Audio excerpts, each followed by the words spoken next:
আসসালামু আলাইকুম।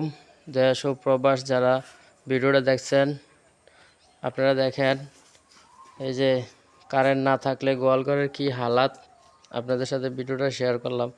আমরা যারা খামার আছি, যারা কৃষক, তাদের কারেন্টের সাথে ভালো একটা সম্পর্ক। কারেন্ট না থাকলে আমাদের অনেক বিপদ। এই সকাল থেকে গাছ কাটতেছে হয়তোবা, এই জন্য কারেন্ট সকাল থেকে নাই। তো এই দেখেন গরু ঘরের কি হালাত, গরু ঘর ধোয়ানো সম্ভব হয় নাই। তারপরে এই যে খেয়ার মের দিছি, এই আস্তা খেয়ার কাটানো যায় নাই, আস্তা খেয়ার দিছি, এজন্য এই খেয়ারও অপচয় আর গরু ঘরের এই অবস্থা। তো কারেন্টের অপেক্ষায় এই যে ঘাস আর খেয়ার রেডি করে রাখছি, কারেন্ট আসলেই মেশিনে কাইটা তারপরে গরুর দেবো।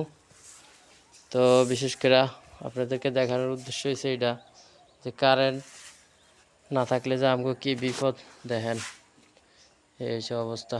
আজকের মতো ভিডিওটা এখানে শেষ। আল্লাহ হাফেজ।